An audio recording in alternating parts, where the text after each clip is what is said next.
One, two, three, four.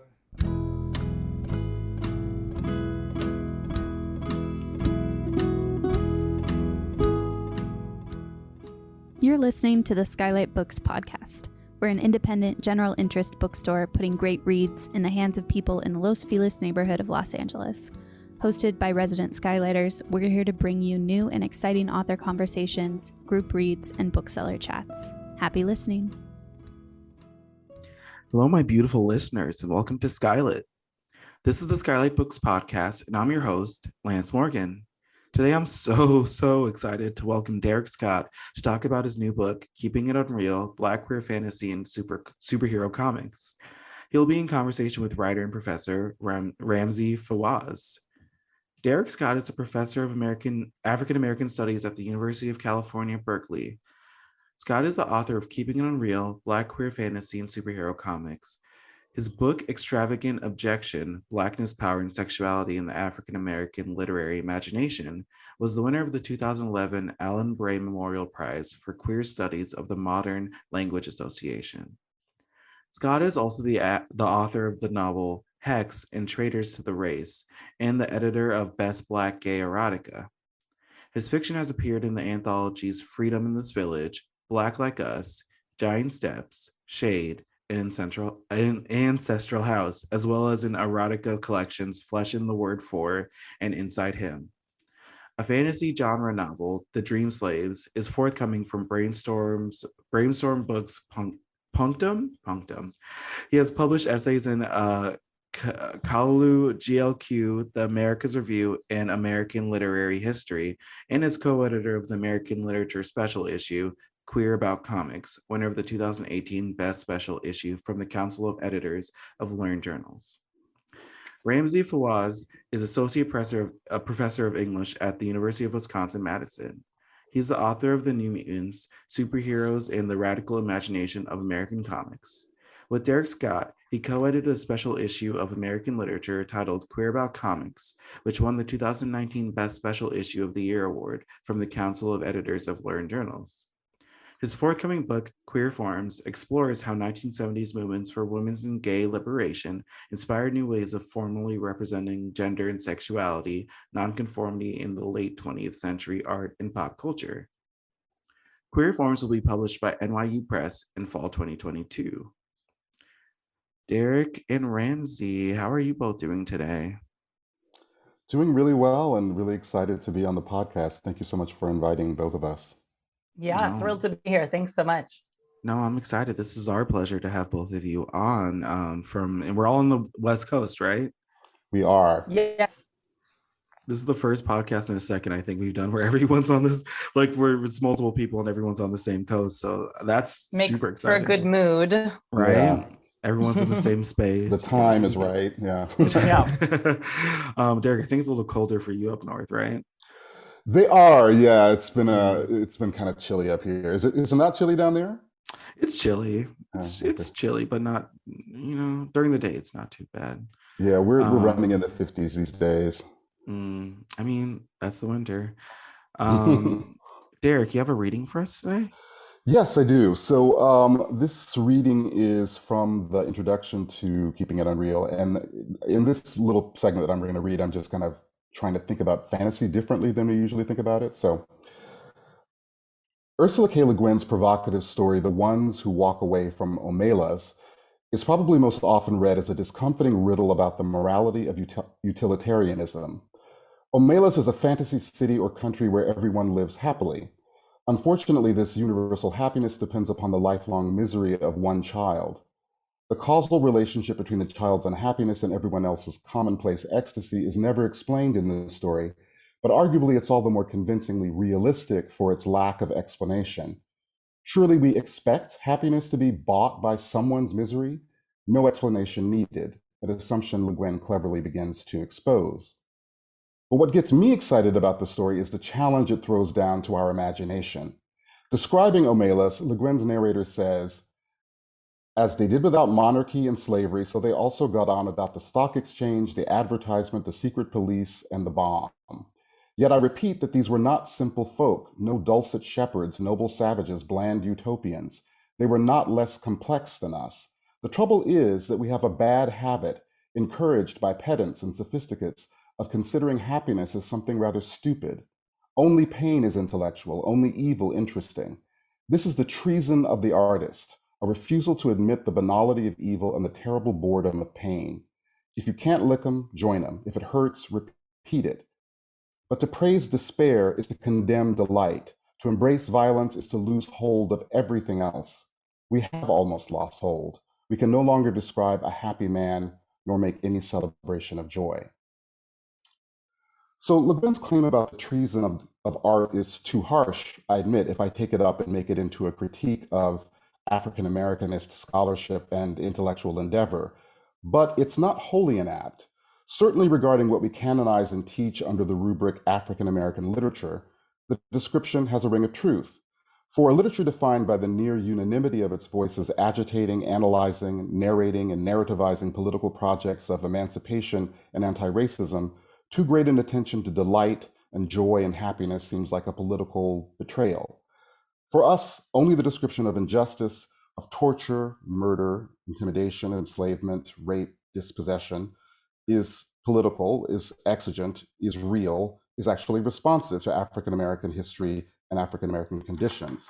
Yes, of course, we can recognize and take seriously representational and analytical strategies of humor and satire, descriptions of resistant cultural practices, locations of temporary marronage. But who is described without irony or shame a Black happy person? In the light of harsh realities, who has the time? Who has the right? I'm so accustomed to investigating, if not exactly praising, despair, pain, and evil, that if a description of Black happiness appeared somewhere, I probably missed it. And if it appeared somewhere, it was a challenge to the very conception of Black literature, what it is, how it must be structured to be recognized as Black literature, its justification and use, its distinction from mere luxury.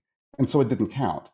The happiness Le Guin's treasonous artist cannot summon the intellect or interest to engage is for the Black writer a foolishness we can't afford to indulge. Black fantasy, as I'm thinking of it then, might be aimed at snatching luxury where, as best we can see at any rate, there is none. It might be indulgent, foolish, frivolous, merely escapist, naively utopian, in some way wrong, inattentive to the real, defiant of the realist. Fantasy is generally understood on balance to be above all a misperception straying from accurate perception, and also therefore a misstep on the pathway to the correction of the problem, which obviously has to be accurately perceived in order to be solved. I'm interested in a reconstruction of the account of fantasy, its relationship to Blackness. I want to think of how Blackness engages and yet sidesteps the real problem that we think it poorly addresses. Viewed properly, my investigation is not a fantasy as a critique of the real, though fantasy does offer such critiques. My investigation, my fantasy about fantasy, is of fantasy as a mode of living and fantasy as the transformation of living and being. The argument here is for fantasy as world making. It would be more than reasonable to consider this proposition by looking at it from a sociological slant, by surveying the vast, intricate, and complex visual worlds of fan communities organized around particular works of fantasy in literature, film, comic books, etc., and the networks of participants in cosplay and video games, and the universes of ancillary text production and the myriad kinds of fan fiction and slash fiction. But my interest is in thinking of my chain of overlapping, co-constituting objects, fantasy, Black fantasy, queer fantasy, Black queer fantasy, chiefly as philosophical enterprises. In this, I depend upon a definition of philosophy that I like, that of novelist Charles Johnson, whose novels Faith in the Good Thing and Oxfording Tale are at least in part essays of Black philosophical fiction, Black fiction that concerns itself with what Johnson identifies as the central questions of philosophical traditions. What does freedom or happiness really mean? What does it look like to be free or happy? How does one become free or happy? For Johnson, philosophy is a guide to living. Likewise, I look to Black queer fantasy as a guide of sorts, one best understood for me by recurrence to spatial metaphors. Black queer fantasy for me charts the road to, and/or the sights in, a habitable imaginary. I hate the world as it is, and I'm always looking and wishing for other worlds to go to. So you might wonder if I'm advocating for what I'm going to call fantasy acts instead of what we tend to think of as action. Not at all. Fantasy acts do not require a secession from other kinds of acts, though it is worth pausing to wonder about the differences between the results of fantasy acts and the results of other kinds of action.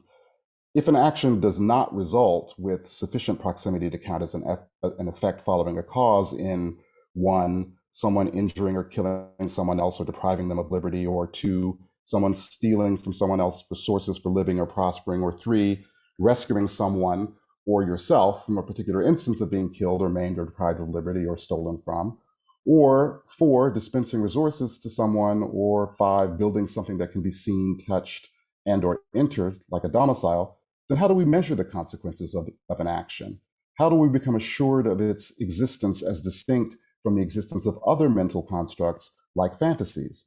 If a million march on Washington is the result or the activity measurable as distinct from fantasy once it becomes, as it must, a memory, a dozen write-ups in newspapers, plans for later meetings and dreams of coalition, digital photographs online and on so many smartphone hard drives? You might wonder if this elaborate attempt to take fantasy seriously as an intellectual and political tool is like clinging to a plank of driftwood in the middle of a storm at sea. Desperate, desperate, desperate. Yes, but desperation is not disqualifying. It's the other name of necessity.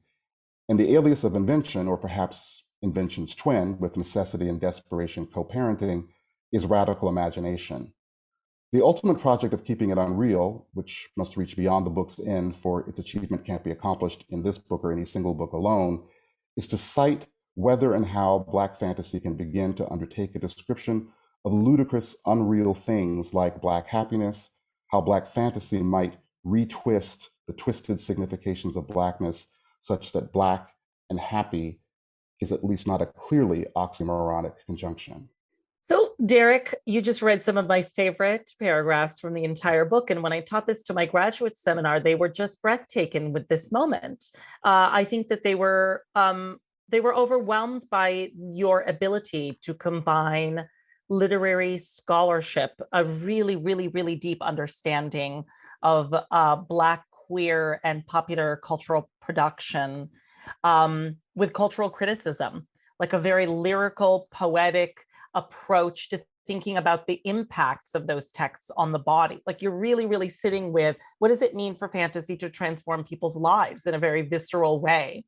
And so I have a number of questions for you, but the one that I wanted to start with is, what were the immediate visceral impacts of fantasy on your life that inspired you to write this book, in some ways against the grain of your own scholarly field, against the grain of Black studies as it has been practiced for a while. So I just wanted to hear about some of those inspirations. Yeah. Well, I think it's the chief inspiration is what occupies the first chapter of the book, which is this image and a comic that I've been obsessed with since I was a little kid. So when my father was in the military and we moved from the United States to Germany, and I was 6 years old. And so it's a completely different environment. And we were living in a sort of small German town and the army base there. And it was pretty traumatic, to make that change. But of course, as you're a kid, you're finding ways to cope. And for some reason, I probably in 73, I was looking at a rack of comic books in the American bookstore, and there was this Wonder Woman comic, which had Wonder Woman on it. I mean, I had some familiarity with Wonder Woman. I don't know that I had certainly never read a Wonder Woman comic before, and I don't know why I would know anything about her. But there she was fighting with what turned out to be her Black twin sister, Nubia, a character who really didn't appear other than for about 3 or 4 issues of as it turns out, of Wonder Woman. But I was so arrested by that image, and I got that comic book. It was the first comic book I really cherished and read over and over again. And when I think back on that, what I think about is there was something about the unreality of that image, and the fantasy that it sparked in me that was really important for me, just coping with the strangeness of the life that I was living, not surrounded by, my father was an officer, so the way the military segregates Its living arrangements is that officers live together, and the NCOs and enlisted live together. And most people who were African American were enlisted or NCOs, and my father was one of the few officers. And so living around mostly white kids and, feeling dislocated as I was, and all kinds of things were peculiar for me. And strangely enough, something about that comic book and Nubia as this Black powerful woman who has all the powers that Wonder Woman has, and is essentially, is her Black in some way, who's in whatever the writers and editors and artists conceived of as Black, which was its own problematic issues. But that for me was, it helped me make sense of the world in a weird way. And that's strange because comics, of course, are not making sense of the world. It's totally unreal science. Things that are not happening, that are the things that nothing's happening there that really shows you what's going on in the world necessarily. But comics require you to participate in your reading. You have to become really imaginative. You have to imagine the connection between the panels. You need to connect the movement imagine movement from one panel to the other, connect how the sequence of action and meaning. And that kind of participatory imagination was something I really needed to have in order to make sense of the, essentially what I didn't know was, but the anti-Black, homophobic world that I was living in, right? So that for me was in coming back to think about my obsession with that image, as I've come back to it over and over again, I realized that was what I wanted to write about. I wanted to try to think about what is happening when we fantasize like that. How can I give an account of that? And what's the significance of it? Obviously, it doesn't transform the world. It doesn't create revolution. It doesn't necessarily map any particular kind of utopian arrangement of human beings, but it does something I think that is important, which is that as you're investing your energy and imagination into whatever is sparked by what's there on the comic book page or the fantasy literature, or whatever it is that you're engaging with, that does something that transforms something within us for the moments that we're doing it. And also as we do it collectively, that is when we gather in fan communities, exactly, there's a transformation that's going on, at least in the moment, for us as we're doing it, even if it isn't something that becomes concrete. It's interesting you say that, because I think my response, I want to say like, oh, but sometimes it does, right? But sometimes it causes a revolution. Yes. Sometimes it rearranges people. And I think that's kind of the power of the fantasy act, is as you describe it, right? The ability to project outward through the imagination to imagine a different world, right? There's a beautiful moment in your book where you say, how is it possible that we've produced so many dystopian fantasies about if the South had won the Civil War, right? If the Nazis had won World War II, but we barely have any stories about what if slavery never happened, right? What if anti-Blackness never happened? What if racism never happened? And the ability to imagine that what if that is so utopian can actually collide with people's psyches and might inspire people in ways that we can't measure exactly, which I think is really the power of fantasy, the ability to create unpredictable effects. And so that kind of leads to my second question about the way you read, the way you interpret culture. Because I think that in many ways, the way that you interpret these moments, like Nubia, like the way you read all of this pleasure, desire, and possibility in representations of highly sexualized Black queer superheroes, you aren't taking the traditional road of saying like, oh, well, Nubia is a failed representation because she didn't ultimately get her due, and it's really just a representation of anti-Blackness, or these representations of Black queer superheroes are all just racist, sexualized stereotypes. You're saying like they're doing something far more than that, and you're generous as a reader. You're giving these representations a lot more possibility. And I think that's really beautiful in a moment when most cultural representations are being kind of like subjected to an either or. They're good or they're bad. They support Black people or they're not. They support anti-racism or they're not. So could you talk a little bit more about why you read in that way, and how, like, what's the process by which you read or interpret a Black cultural fantasy? Well, I think part of the way that I read just comes from the fact, I mean, so I guess a couple different ways to answer that question. One of them is to say that I try to read them, or I do read them in this kind of positive generative way, but I read them in a positive generative way with the recognition of the anti-Blackness or the racist perspectives or the homophobia or the misogyny that's baked into the creations themselves. So, as a Black queer reader of comics, of superhero comics in particular, from young age to adult, there are a lot of problems with reading from that perspective, because mostly you're looking at a long history of racist depictions where you've had minstrel characters in the beginning of the superheroes in the 1940s, and then you have a long period of absence, or characters who are secondary, or characters who just kind of get killed or somehow menaced, before you get the Black superhero who remains a distinct minority amongst those characters. And of course, you have a long history too of, since Frederick Wertham's Seduction of the Innocent, which argued that Batman and Robin's relationship was covertly homosexual and was recruiting homosexual behavior of its young readers. You've had a long history of the suppression, active suppression of queer content, or active attempts to suppress queer readings even of comics.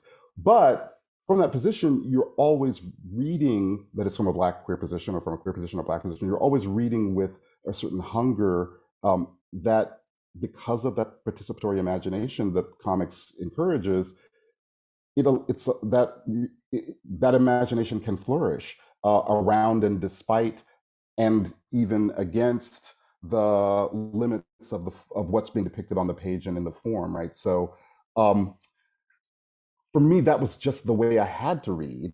And so that is the way that I read, because I'm always reading with some desire for something different than what is. And that's even true if I'm reading realistic fiction or whatever. I'm still looking for ideas and thoughts and different perspectives that I don't necessarily see reflected in daily life. So that's that just, to me, that's part of what it is to be a minoritarian, one might say, reader. That is, that you're always needing to kind of push your way through the cracks and find certain platforms to spring off of, that are there, that aren't necessarily there in ways that are by themselves all that wonderful, but what you do with them can be pretty wonderful for you. And I love that, rather than kind of smoothing over the way you read when you were younger, you have actually cultivated it into kind of like a way of thought, which of course Eve Sedgwick would call a reparative mode of reading, right? But you're doing a really updated version of it. And that kind of leads me, I'm going to ask you, I feel like this is kind of like a tough question, but because it's scaling upward to contemporary politics. And I'm just wondering, like, do you think contemporary anti-racist cultural politics like needs more fantasy, or Black studies needs more fantasy? Like, if all of these different areas where people are really engaged in the hard work of dismantling white supremacy, do you think that some of these areas really need some more fantasy and fantasy acts? And what would it mean if they took fantasy more seriously? Yeah. Well, that is a hard question, and I would be reluctant to prescribe anything in terms of what Black studies need, because there are all kinds of things going on with it, and all kinds of things going on in Black cultural politics and in activist politics. So I would say that there's a way, especially in Black studies, of thinking about fantasy as something which is almost kind of an opiate of the masses. I mean, in the sense that it's something which is, obviously the way that racism functions is that there are all kinds of pernicious fantasies projected onto bodies that are designated as Black. And that means that fantasy has a really deleterious effect, and it's something you'd want to argue against. You want to dismantle fantasies, and a lot of anti-racist work is kind of about dismantling various kinds of fantasies that we live in. I think that's exactly what should be happening. On the other hand, I do think that there is some real value to using fantasy as an instrument and as a refuge, at least first, but then also, as you were talking about, as a kind of playing around, even when you think you can't play, to imagine things differently, that may then manifest itself in, or that may then spark some kind of manifestation of a different kind of living, right? So fantasy is a really fecund tool for that, right? And I do think there are plenty of people, in Black studies, in African American scholarship, who are really interested in Afrofuturism and all kinds of things that are speculative, and for precisely those reasons, because it does provide a refuge and also a kind of way of kind of trying out different possibilities in the world. For me, I kind of, I think that a really good thinker about this is Ernst Bloch, whose work I really became aware of because of Jose Munoz's use of it years ago in his book, Cruising Utopia. But he talks about how there's a way where the world is structured to say that there are a number of things which are impossible, but those impossible things are precisely the things that we need. And they are possible. It's just that we've structured a kind of a set of what's real and what's fantastic, and what's fantastic gets dismissed. But that thing that's supposed to be that's dismissed and considered to totally impossible isn't necessarily. It's a kind of a failure of imagination, a failure of social imagination, a failure of political imagination. And I do think that's recognizing that is really important. And that actually got, Lance, did you want to dive in? This is a good time. No, yeah, I was like, oh, let me get in before it's too late, right? Thank you for letting me be a part of this conversation too, guys. The first thing I wanted to ask both of you right now is your history with like specifically Black queerness in fantasy, and like all contexts. So like specifically, I want to hear about your comic book context, see if you could share those, but whatever context you want to talk about. But even in like, I was having a conversation with a friend earlier this week about how comic books specifically are inherently queer, and they were like, wow, how is that like a thing? And it's just like, between the artwork, the intensity, we're talking about Batman and Robin, kind of that relationship there. But there's a lot, Batman and Superman always had this. There was always this like male ego, and, they always had intense relationships with each other. Is this something that you picked up in your history of this too? There was a big question there. I'm sorry. Answer whatever part of that question you would like to.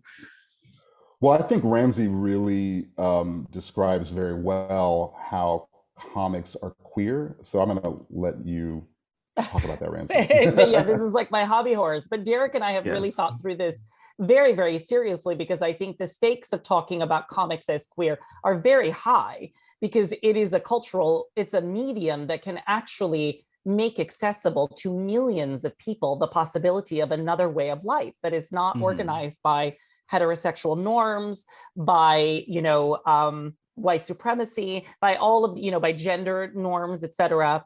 But I'm not somebody who will ever say that any medium or any cultural form like film or literature is inherently anything, right? Mediums are just empty vessels. They're just different ways to tell different stories. Comics, though, lend themselves to queerness. They're not inherently queer, but there is something about them that is very queer-like. And I would name three things. One, which I've said many times in my work, is their serial quality. The fact that they are stories that self-consciously show you the world in pieces. They take the world that seems like a seamless unit, and they split it into a million fragments. So you're always seeing a story in different panels. The panels are unfolding over multiple pages. Those are unfolding across multiple issues. So the world as it is presented to you in any given panel can always be upset, undone, rewritten, revised in the next panel, the next issue. It's a world of contingency and open-endedness. So if queerness is about, going in a diagonal line away from norms, comic books are always breaking norms of temporality, of time and history and memory. That's one. Mm-hmm. I think superhero comic books are about, specifically, if we're going to talk about that genre, are about superhumans. They're about people with something transformed about them. And that doesn't necessarily always make them better. It makes them different. And so superheroes multiply difference. They're queer in that they are divergent from normative humanity. So even the most traditionally kind of white, masculine, cis, quote unquote, straight hero, Superman, is a very queer figure, right? Everybody says this. He's an immigrant alien from another planet. He is distinguished from other human beings, etc. And finally, I would say superhero comic books demand cross-identification, as Anthony Michael D'Agostino writes a lot about, especially with the X-Men character Rogue, somebody who can touch others and absorb their psychology into herself.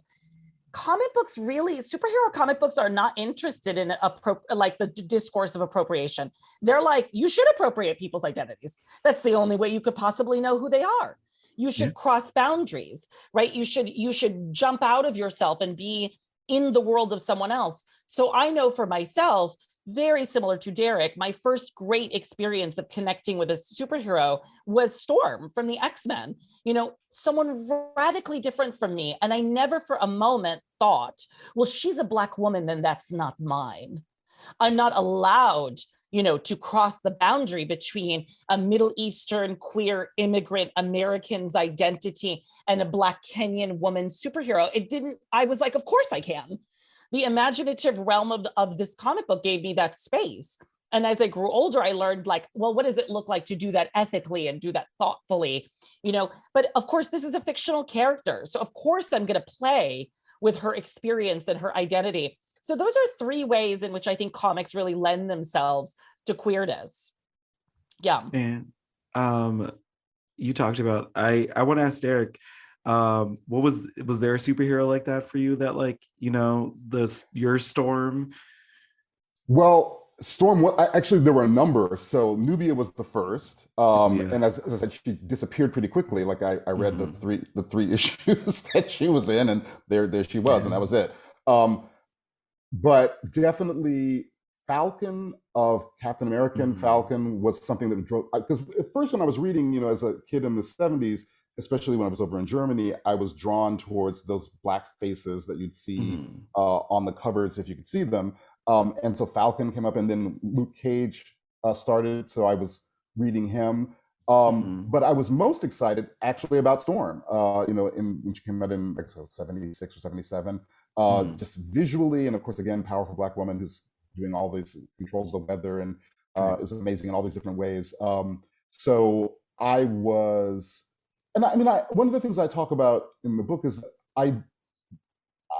we often think about superheroes particularly as being these templates for identification, or there's something that there's a kind of modeling that we do as we're looking at superheroes. And that was exactly why Frederick Wertham was like, oh my God, this is horrible, they're doing all these violent things, they're vigilantes, and we don't want our kids to be modeling this behavior. And I don't, I think more of what Ramzi is talking about in terms of that cross-identification describes more of what went on for me, and I think probably goes on for most people, which is there's something that's not necessarily about identifying to model. It's kind of just trying out these different possibilities for who you could be, and you could be zipping around from one character to the other. I loved Storm, but I loved the X-Men comic, and so I could also be really interested in Wolverine for completely different reasons, or Nightcrawler. I mean, there were just all these different characters that I could find really powerful and that facilitated my imagination in some way. And I mean, I feel like the X-Men, the similarities there too, with both of you finding Storm from the X-Men. I mean, some may say the best, me would say the best X-Men character. But also there's something in it. When you guys were asking that, when I asked you both of you that, I was like, who is mine? Who was that for me? And I was just like, oh, I think weirdly was Batman, something about a withdrawn character who, even as a superhero, he had like something different than like Superman. Everyone loves Superman. You see Superman, you're just like, wow, a hero. You see Batman, you're like, wow, run. like he was always misunderstood. He would always go from a villain to he would always be seen as like an anti-hero to a hero, back to an anti-hero to a hero. And there was always a lot of debate on like his moral and ethics. And there's something just like, oh wow, I get that, someone who's withdrawn like that. Now I feel differently. There's a lot of different ways to feel about Batman now, but like, you know, younger, you feel that. But no, Storm especially so though too. I mean, Storm deserves so much praise. But the next thing I want to ask you, I mean, and you know what, she doesn't get enough. But the next thing I want to ask you, Darieck, because this book feels like something that like the origins of it doesn't start with like you like 5 years ago waking up saying, oh, I have an idea. This feels like something, you know, even from a child, you probably like had some sort of idea that started where you were like, I'm noticing something here while I'm reading these genres that is missing, or that is I need more of myself. Do you have specific memories of like, you know, maybe like where this novel came from before it even, this book came from even before, like, you know, you knew it was going to be a book? Well, I mean, it's hard for me to locate a particular moment. I can think about how I've been reading comics so much, you know, since I was 7 or 8. There was a break for me, probably for about 15 years or so, from the mid 80s through the 90s, where I didn't read superhero comics at all. All I read was Love and Rockets and Sandman, which are both fantastic, wonderful comics that I could say a lot about both of them, and especially Love and Rockets because that's one of my very favorite comics. But I just spent a lot of time, invested a lot of myself and energy into these adventures that were taking place in these comics. And I can remember particularly when the Phoenix story unfolded in X-Men, and how I was just riveted by that story. And in part, again, for me, there was something where a powerful woman is something that particularly would draw me into a story, even though, of course, comics are replete with powerful men. And so Phoenix and Storm were kind of, both creations of Chris Claremont, were kind of exceptions to the rule. But I just remember being drawn to that, and it really staying with me as just I can't say that I would return and fantasize about Phoenix in some sort of way, but the memory of the story would then find its kind of reflections in all kinds of responses I might have to other things in the world or other works. Like, I always connected Phoenix to Galadriel in The Lord of the Rings. I mean, it's just that kind of echo would happen. And so I've always had this investment in reading these comics. And in fact, the very first thing when I was in graduate school that I published an article on was on Love and Rockets. So it was the first, and then I, got my PhD in literature, and I went away from comics, really kind of until Ramzi's book came out. And then I was like, wait a minute, I can go back to this, because I was always really interested in it and wanted to think further about it, and to think about what the experience was for me and what the implications of that experience might be more broadly, in terms of the fantasy investments in superhero comics. And it's something you could say is sort of a waste of time. In fact, there used to be a comic book store that I went to in New Haven when I was there, that had a slogan that said, "An amusing waste of time," was how they describe what comics were. And that's the way that I did hear them spoken of before sort of the advent of comic studies. And I felt sort of bad, I guess, or maybe a little ashamed about my interest in them and my abiding interest. But the more I thought about it, the more it seems that no, there's something important here, and it's not just a waste of time. It's something that is significant. And as I talk about it in the book, it's a way of being. It isn't really a way of doing, right? There's like, you're not doing that much in the world. It's, but it is a way of being. And I find that fascinating and important for me. And I mean, yeah, I feel like there's an audience who is listening to this being like, yeah, that's it. That's perfectly vocalized how I feel about this too. Well, I was just going to say, if we have a minute, like this is part of what I love so much about Darieck's work is its existential dimension, because I think that Darieck is thinking about the idea that fantasy is one of the mediums through which we make sense of our appearance in the world. Like, and what I mean is like the fact that we, as the phenomenologist would say, that like the one universal reality that we do share is that we appear, that we're just like present in this shared universe, and we have sense organs to be able to register our appearances. And fantasy is kind of one of the ways in which we make sense of our relationship to that world. Who will we be to others? How will we relate? You know, to go back to the Phoenix Saga, which I've written about extensively, you know, when I think about it, I'm like, I understand fundamentally why that is such a moving story, both the Phoenix and the Dark Phoenix Saga. It is really a deep meditation on the nature of healing with others. It is about a universe unraveling literally at the seams. Like that's the conceit of the story.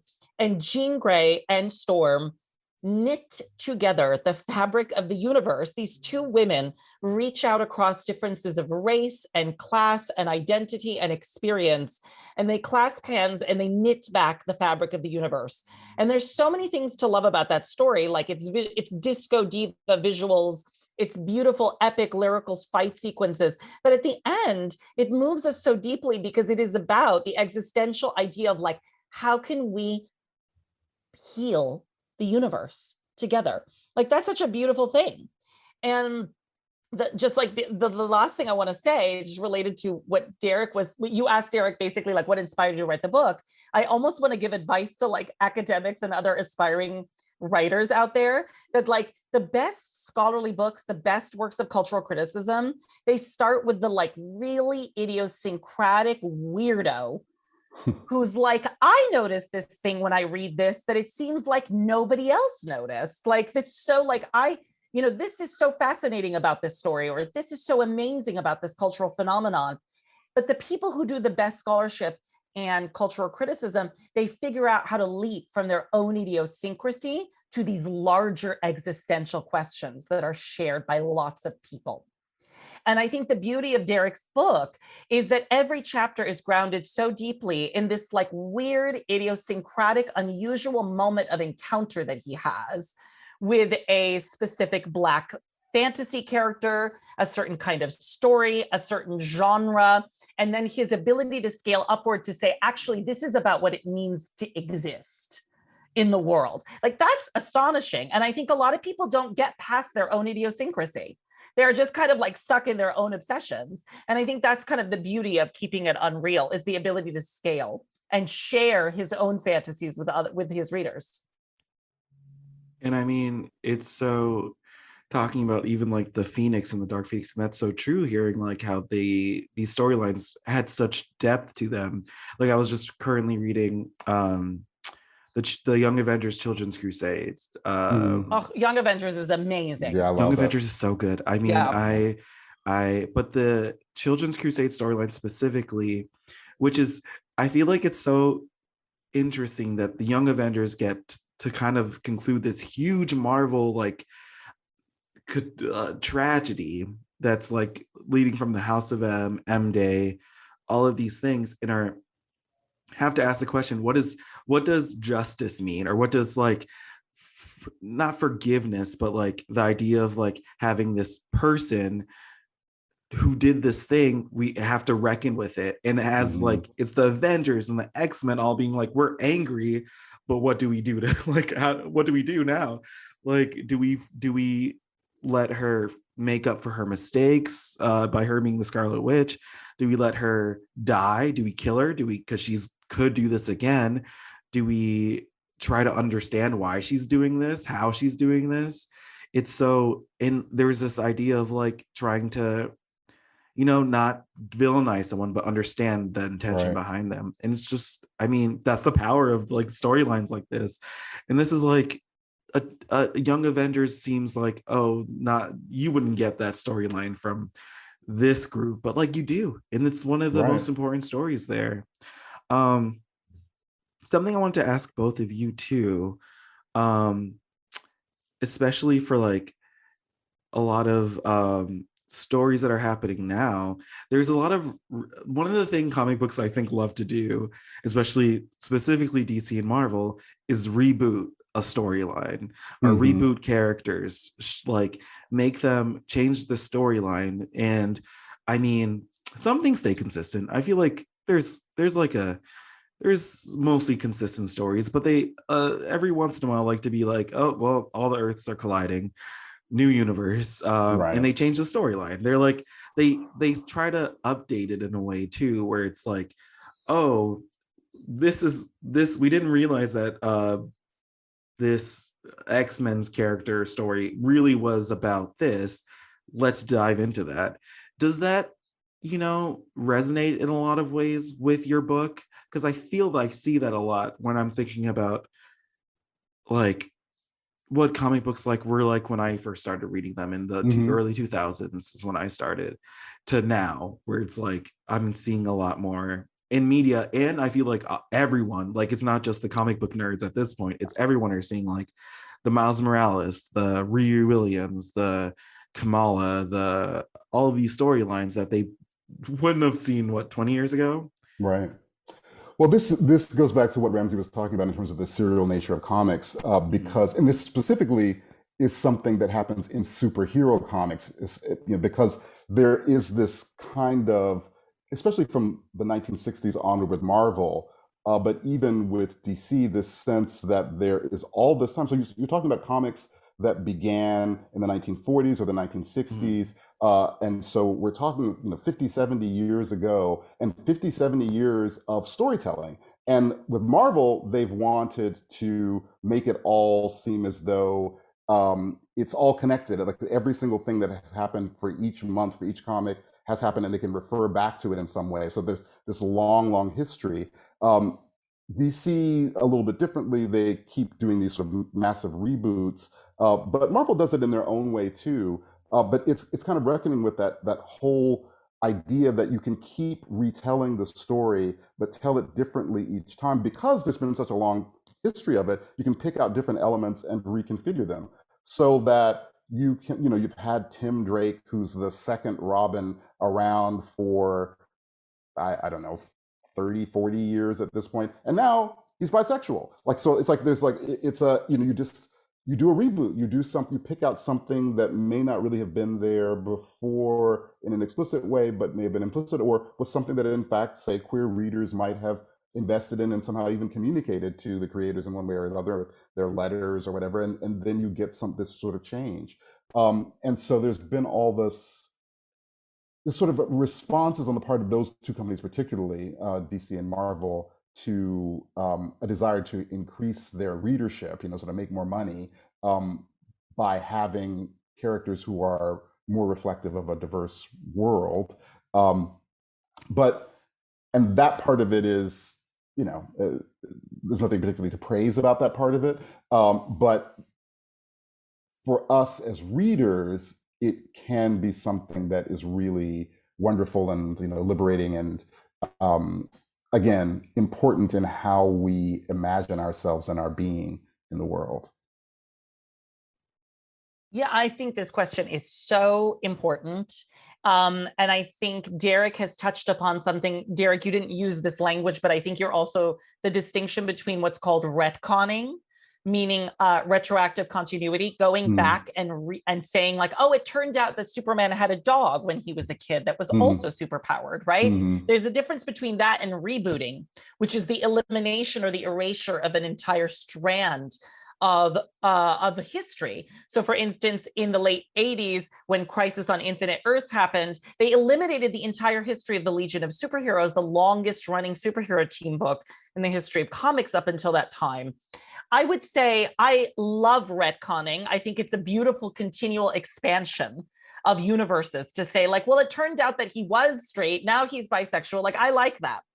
I think that the elimination of entire storylines, however, I'm very suspicious of it, because my own reading has been that Marvel and DC at some point by the 90s had created such rich, diverse, expansive universes, and they couldn't be accountable to their own diversity, to the fact that they had produced so many kinds of characters and now really the screws were being put to them to really take seriously the diversity they had created.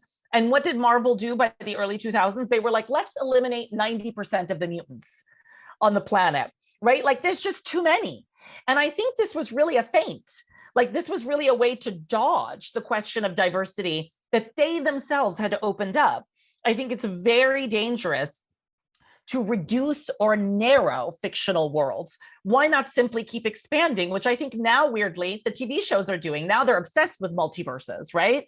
Like, what I love about Spider-Man Into the Spider-Verse, the movies, which I'm now writing about in my own work, is that they're basically saying, look, if there's infinite Earths, at some point or another, every human being on the planet has been Spider-Man, right? Like in every genre, which is an amazing conceit that doesn't require you to eliminate, reduce, erase. It's an additive, multiplicative logic, which is really what fantasy acts are about. And I think that that's really important because it means reckoning with genuine diversity. My own thing, the last thing I would say is that, like, I just wish that they would like be lovingly retire characters. I mean, I stopped reading the X-Men because I thought, I love Storm as she is. She's been given so much rich history, and I don't need a story that's going to ruin her character, right? I don't need another story about her. Like, she can still exist in the universe, and I would love new characters to take her place in the firmament. And I'm intrigued by the inability of the comic companies to like let go in a serious way of any of these characters without killing them, right? Like, the only way they do that is to kill them and then resurrect them. And I'm like, why don't you just move on? Like, what if we just retired that and invented a new team that did something else? And so I like seeing invention rather than narrowing or reduction. Well, I think you're right about the like MCU doing that, because one of the best things about it is that these heroes grow old the actors grow old and they can't do these characters anymore. Right. And so they're forced to move on. They're forced to say, oh, we can't have Iron Man anymore in all these movies. What's next? What's happening? Who's gonna take up the mantle in their own specific way? But also, even when you're talking about the Spider-Verse, in the original Spider-Verse comic like series, one of my favorite things that I saw happen was that one of the universes was the Spider-Man and his Amazing Friends universe, and they just murder them all. And I'm just like, I was like, a part of me was like, that's devastating. But you know what? Thank God they acknowledged that this universe existed, because where do we get that usually? But I think there's what you're saying too, the retcon versus the reboot. Do you think that there's like a sort of like a hybrid model of that happening right now, where like I feel like some older characters or some older iterations of characters are being brought back as like, oh, a new universe? I think they're doing like a Batman 89 series right now. They're saying, oh wait, there was something here that we did not finish because we felt either that it was too big for us or that we didn't want to deal with the consequences of like maybe the lack of diversity or all these that we're doing. But like, I do think that we're turning to that to kind of, make up for it in some sort of way. I do think that comics right now, it seems like both Marvel and DC are in a phase, or they're trending more towards what Ramzi is talking about, is multiplying universes and alternate superheroes, and they're just more and more sort of dimensions that keep being added. And that does allow for, if you have an alternate universe, say Spider-Man, or an alternate universe Storm, you can retcon in the sense of you just have a sort of different origin, as it were. It's similar, but it's different, and you find a different way to emphasize some sort of different aspect of the character. And so they do seem to be doing that now. I mean, that wasn't what DC was doing when it had the first Crisis of Infinite Earths, because then what they were doing is that they had a whole bunch of different alternate Earths. They had all these different heroes, all these different versions of Batman and Superman, etc. And they just were, as Ramzi was saying, they were overwhelmed by it and wanted it to all be narrowed. And so they created this thing that destroyed all of that. And then they brought it back because, in the 2000s, they started bringing it back because they realized that actually this was a rich vein of storytelling. So they wanted to mine it. And also it allowed for more fans to be invested. The more characters you have, the more fans you can have. That's kind of a calculus I think they finally figured out. And that's the way it's going these days. No, I think that's exactly right. I think that you can use the example, for instance, of the new Spider-Man, which I have not watched, the live action, in which Andrew Garfield comes back. And he was the last Spider-Man in the last trilogy. And there's been 3 trilogies. And what they're suggesting basically is that all of these Spider-Mans exist in their own dimensions. And one doesn't need to be eliminated for the present one that we're focusing on to be here. And I think that that's totally fascinating. And I agree with Darieck that like the more you multiply characters, the more you have opportunities for audiences to link in. You need a certain amount of shared reality in order for these fictional universes to cohere loosely. But it doesn't need to be that deep or that continuous. So like the word continuity itself is really just another word for orthodoxy, right? Continuity is this word that is used often in comics to talk about like, well, you said this in issue number 12 about the Fantastic Four, and now you changed your mind in issue 1974, and we can't handle it. Because like these things have to square. The elimination of entire fictional universes is about wanting all these elements of a comic book to line up. Well, honey, it's all made up. The Fantastic Four are not real people. They're made up. Like one of them can turn into jelly, right? Like one of them can project invisible shields. Like if, in issue 12, they said one thing, in issue 74, it changed. Like it changed because people made something else up. And the need for continuity that is strict, as opposed to continuity that is just like sense making, right? Like we need some kind of sense making to like understand a story. It can't be completely discontinuous, but the need for strict continuity is really often about maintaining orthodoxies, about like, I want the universe to be in this one way. And that is deeply antithetical to the very idea of fantasy, which is about the endless spinning outward of imaginative possibilities into an indefinite future. That's it. And one good example of a sort of retconning, I don't know if it's really retconning, it's just retelling it is a retconning, I guess, in terms of retelling the origin story in a way that opens up the work to greater audiences and gives a sort of different emphasis, is Black Panther. Because, Black Panther is created as this, the innovation of Black Panther was he's the first Black superhero, and that he's coming from this African nation that has a bunch of huts and everything, but also has this super technological Kirby drawn devices, and they have all this sort of science, the super science that Black Panther has access to. But there was really no thinking about what it would really mean to have had a African nation that had this super science. That African nation didn't really look that much different than the Western imagination of African nations, which is ridiculous on its own, which is just the kind of Tarzan view of things. And then you have some really good stuff and interesting stuff that Don McGregor does in the 70s, but then Reginald Hudlin comes along in the 2000s and really does this retcon that was fantastic, which is, wait a minute.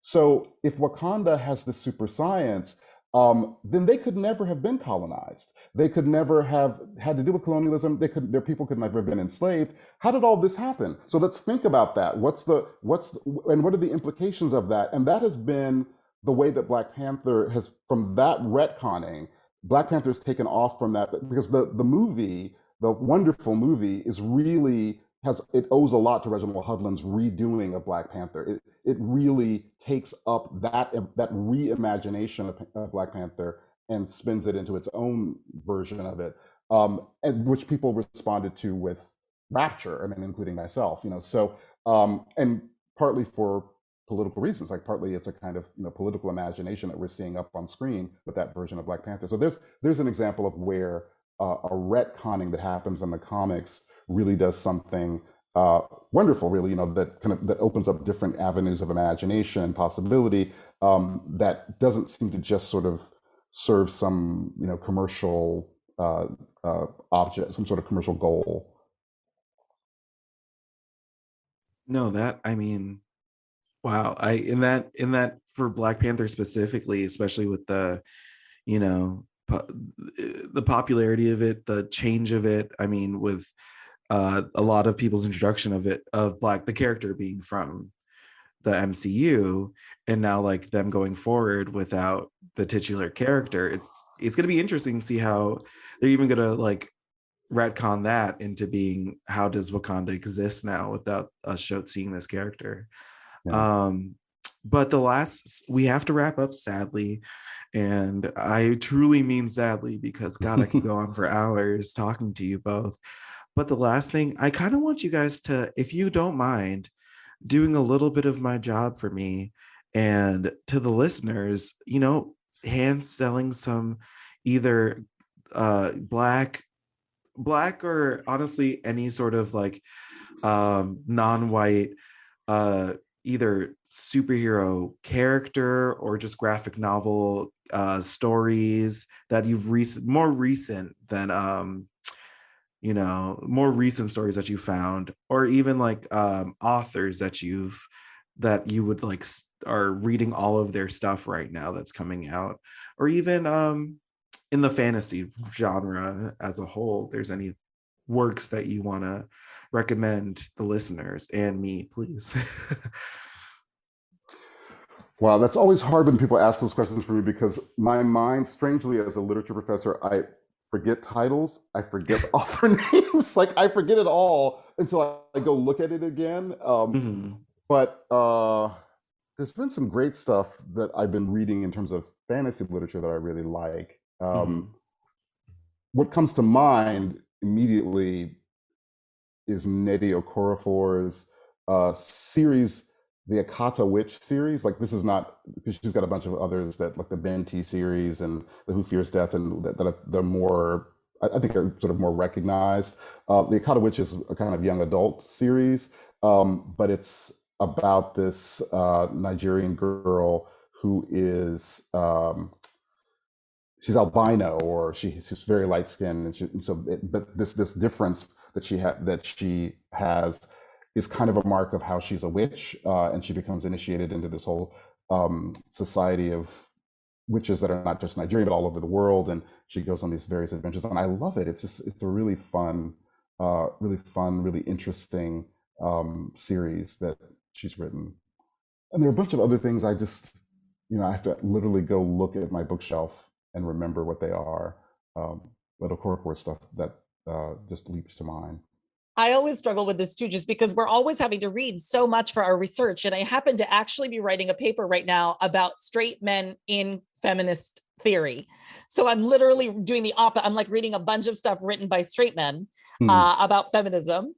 But I will say, I think that when Storm got her own miniseries, it is honestly one of the coolest, most interesting things that I ever saw in the X-Men franchise. And so that was written by Greg Pak a little while back, around like 2013, 2014. It was collected in 2 volumes, Storm Volume 1, Make It Rain, and Storm Volume 2, Bring the Thunder. And I was amazed to see that a character that had had about a 60-year life, such an incredibly complex plot of her development, that they could do something completely new and exciting with her. And it was so cool to me that you had an Asian American writer writing this famous Black kind of feminist figure, and really kind of thinking through what it would mean if she existed in the era of Black Lives Matter. And like, what would she mean symbolically to that movement? And it's done in a way that is not pandering, that is so honest and so beautiful. And it's very much deeply, because some of the best stories about Storm, of course, are about her relationships with women. It is, remind me, Darieck, is it Mariko? Who is a very famous Japanese character, this Japanese ninja in it. Oh, Yukio. Yukio, thank you. Yeah, Thank you. Yeah. It is about, I'm thinking of Wolverine. I think I'm thinking of Wolverine's wife earlier, Yes, right. earlier Yeah, in the Mariko, series. yeah. Right, in the Kitty Pryde Wolverine. But it's a lot about her relationship to this Japanese assassin, Yukio, and their long friendship. And I just found it brilliant. I thought it was great. And I think his work in general is really, really amazing in comics. It's also drawn beautifully and renders Storm in a new way to readers. And I mean, a character like Storm, who I feel like that series is still like a lot of ongoing stuff from that. It's still, the ripples of that is still happening today in 2022 with her character. I mean, recently her becoming the regent of Mars. Yes. Oh, that's so interesting. And she's just, I mean, with everything that happened, to like still have her be so significant in that way, with everything happening in the new X-Men series too, is just, I mean. Well, I also love that when she was introduced, she was supposed to be like 17, right? Yeah. And by the time Kitty Pryde comes into the picture, she's like 19 and Kitty Pryde is like 12 or 13. These years, these like unbelievable ages. And so now, like 60 years out, she's supposed to be like what, like 33? Like that's like the fantasy idea. And I kind of love like her ability to be young and older and mature all at the same time, always kind of wrapped up in one perpetually. Yes. No, I mean, what great answers. I'm so excited to like, I mean, for both of these, I know more about the Storm, but that series I need to get into. So thank you, Darieck, for that recommendation. You're welcome. Well, thank you both for this episode. It's been fantastic to have you both on. Thank to you. Hear you talk. It's been wonderful. No, thank you for inviting us. It's really been great. It's my pleasure. This book, it's so important to me and to the listeners. This book is, as this episode airs now and in the store, it's go get a copy, go read through it. To all the comic book fans out there, you want to pick it up, especially, I mean, I feel like the queer Black and brown kids have never really gotten, their moment until recently to, shine in comics. So, go read about the history of that. Go see why it's so important to, why this is so important now, the work that's been happening to get there. It's great. Darieck and Ramzi, do you have any last things you would like to say to our listeners, or just like, the independent bookstore community? Ramzi, you're probably better at that than I. Let me think about it for a second. This is going to sound really random. I just think you should read everything and anything. Like I just like, I wish people were more polyglot readers. I'm looking at my students who I love and who are so exciting and smart and more politically engaged than ever before. But then also they're just convinced, like kind of like thinking about your question. They're just like, I should only be reading queer people of color from indigenous communities. And like, that's the only way that I'm going to get something important. And I'm like, I'm sitting here reading like some white straight cis men writing some of the best feminist theory I have ever read. Go read political theory, go read manifestos, go back every social movement you think go back and read the original documents. You're going to sit here and talk about intersectionality, go read the Combahee River Collective statement in its original form. Go back and read white feminists who have some amazing things to say. Go back and read Asian American feminism. Just read everything and don't make any assumptions in advance. Like you think everything before you've read it. I'm continually surprised by the texts that are written by people I would never, like I often talk, which is random. I often talk about the Southern Reach trilogy by Jeff Vandermeer, this white straight male author who has written like one of the most astonishingly diverse, beautiful fantasy universes. All of the characters are mostly like women and queer people and people of color, and it's all unremarkable. And he does it with such finesse. I'm just continually surprised when I allow myself to read widely. And I would love for people to do that and draw on everything. And it circles back to Darieck's book, which is that Darieck in this new book is never hemmed in by any assumption about who we should be thinking about when we think about fantasy. He reads everyone, and he talks about all of their ideas alongside his own.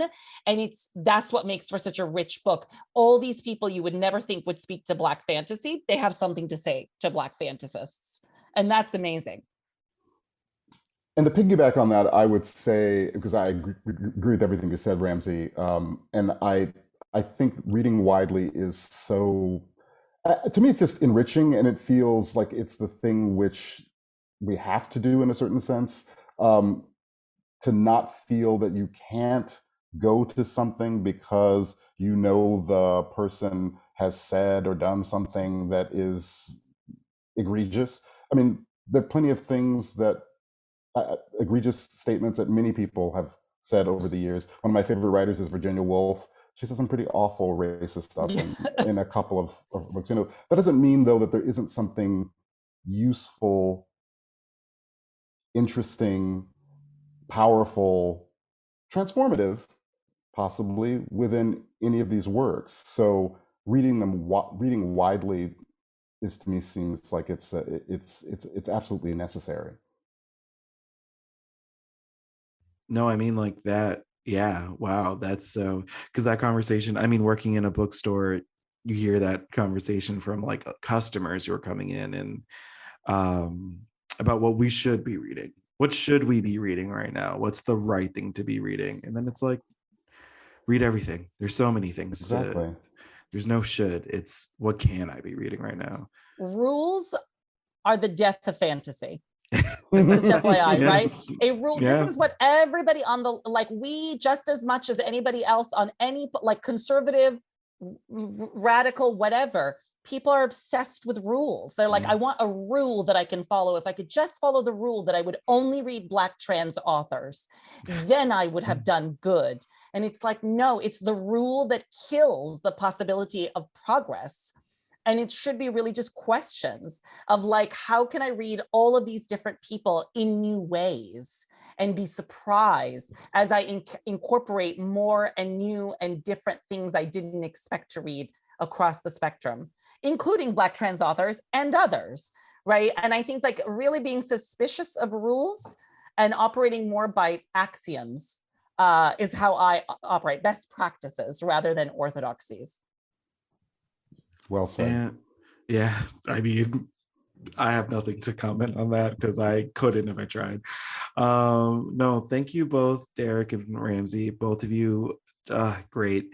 Guys, keep being unreal on book at the bookstores now. Go grab yourself a copy. Go to your local bookstore. Come to SKYLIT. They'll all have it. But yeah, no, grab a copy. It's gonna be so worth it.